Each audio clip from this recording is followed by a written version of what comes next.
this is Tim from YourSix Studios. Today in this video, I'm going to show you how to put on back paddles on your PlayStation 4. And I bought this Charm Focus remap kit for the PlayStation 5 that adds back paddles, and it adds 4 of them. So this should be very good in like Call of Duty.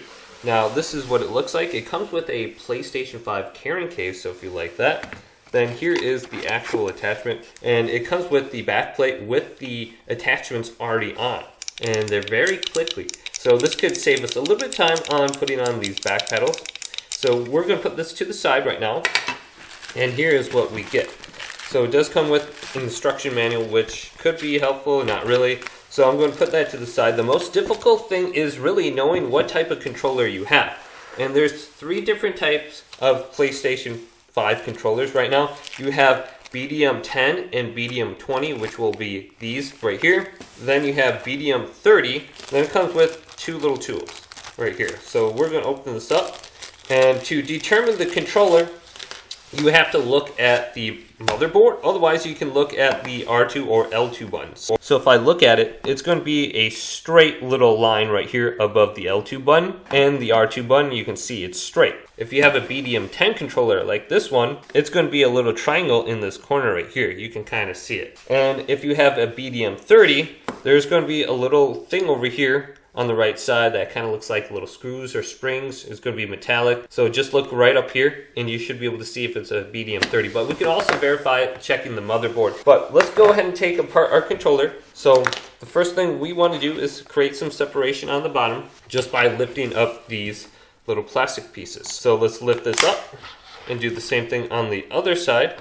And this little tool that it comes with is actually quite handy. So let's take off this little plastic piece. Put this to the side. Then we have to remove the L1 and the R1 button. So just lift up right above the trigger and that button will come off. Let's do it on this side as well. And then we will have 4 screws we want to remove. 1, 2, and then 3, 4. And this one I actually lost at one point, but it does come with more screws if we do lose a screw. So it looks like I have like 6 of them in here.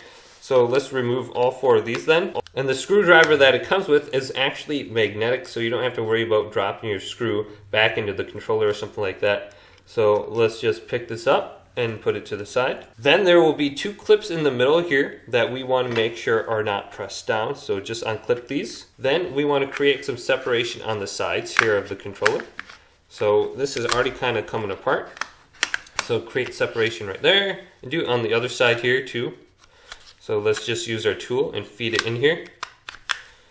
And then after we create some separation, go to where the triggers are and create some separation right here on top. So just place it right where the touchpad kind of is. And you can kind of feed it in there. So let's just pop it over. All right, let's do the same thing over here. And this should start coming apart now.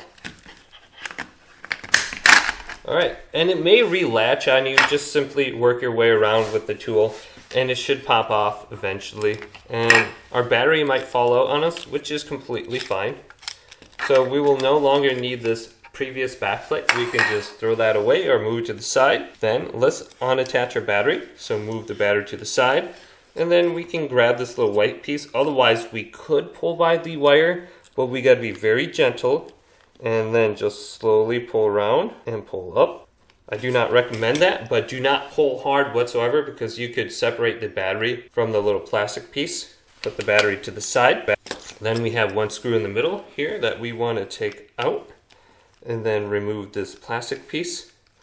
So let's move this screw to the side. And then we have to unattach the microphone right here. So let's take out this ribbon. Be careful that you don't pull off the microphone because that's really annoying getting back on. So careful right here. And I'm going to disconnect these ribbon cables from the sides. And you can see it's a little bit different layout with the motherboard. Then I'm going to disconnect the microphone and this should all pop out. Then get this blue ribbon cable out of the way and disconnect this. Now let's flip this over. And you can see, and this one says it's BDM 10 right here on the motherboard. So just confirm on the motherboard what type of controller it is. And if this little piece right here pops out, just put it back right in the middle. And it should be good. So this is a BDM 10 Now locate this little ribbon cable, and we want to feed it over the top of this section right here. So let's feed over these little cylinders. Okay, so I have it over these two connectors, and it seems like it's in place. I'm just pressing down to make sure it's flat, and there's a good connection here. Try not to damage this, because if you damage it, the entire thing won't work. So I have it on now. I'm going to flip over the motherboard with the thumbsticks in it, and then feed it back through. Then I simply want to connect all these different ribbon cables and make sure they're on the top. And I never disconnected the one on the bottom actually, but make sure this is fed through so it's on the top. Same thing with the ones on the side, and then this blue one. So let's make sure that we can get this connected to the motherboard. Perfect. Now let's press down a little bit and then just reconnect all these ribbon cables. So get the one on the bottom now, and we will actually want to remove these, but I want to keep them in place so you can see where we have to connect our ribbon cables that come with the device. So this one's going to go on the left side here, and then it's going to bend over and connect right here. And then since I have a BDM 10, I'm going to remove the BDM 20 connector. Otherwise I can completely fold it out of the way, but I'm going to cut it off. Alright, so let's snip the correct one. So there it goes. Now I want to remove this previous ribbon cable, but you can see where it connects right there. Then I'm going to take this one and I'm going to slide it in, and then make sure this is a good connection. Then we kind of have to bend it over and then connect it to the motherboard right here. Alright, so I have that side connected, and I kind of had to lift up the motherboard a little bit just to get it connected. Now let's go to the other side here, and we have this little piece right here. I'm going to cut away the BDM 20s, and try not to snip through it, otherwise you'll cut the other end off. So let's remove it. Perfect. Then here's BDM 20. Let's remove this side. Perfect. And you can kind of see where this one will connect. So let's remove it. So what we want to do is we want to make sure this little piece on the top is on the left side. So let's connect it to the motherboard. So I'm going to connect it like this. And then I'm going to flip it over and connect the other one to the motherboard. Then it should flip over just like this. Then let's connect everything again. Then flip this piece back over. Now everything should align. So there's going to be a little black piece that we kind of have to lift up before we push it down so the connectors can slide in. So let's flip this one over and kind of move it in, and then push that black piece down and lock it into place. Now I'm going to move this one out of the way, slide underneath, make sure this little black piece is lifted up. Okay, so I can tell it's on. Now let's clamp it in place. Perfect. Now we can put the back cover on, and we can simply just connect it right here.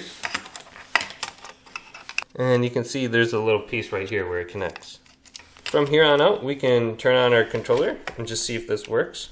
Otherwise, we can simply just put this on real quick, and it should light up if there is a connection. So you can see it's turning green. So I'm going to just completely assemble my controller now. So I'm going to push this back on over and clamp it down. Now we can put these 4 screws back in. Now put the R1 and the L1 button back on. So simply just go over it and then press it down. Snap this one back in. Easy. Then take the face cover and put the face cover back on. So just align it in these little cracks. Push it down and it should just snap on. And push it down in the middle, and everything should be aligned now. So I can see it's worked because the green light is on. Now to actually remap the buttons, we want to press the select button right here. Then you can see this BA is on. Now we can go to whatever mode we want, but we want to press this once, then press the back button we want to map, then press the face button we want to map, then we want to go back to it, and instead of select we want to go to set now. So let's go to set, and this should now work. So I should be switching weapons with my back paddle, should be jumping with this one, And then I have 2 more to set, so let's go to select, then press the back button I want to press, then press the square button, and then let's go to set. So I should be crouching now with that button. So you can see I have it all set up and I should be good to go. So I just have to test out one more button. I can't really press anything, but you can hear it's really clicky, but this does work. But hopefully this video did indeed help you out. If it did, leave a big thumbs up and subscribe to my channel down below for more tech help videos coming up next on Your Six Studios.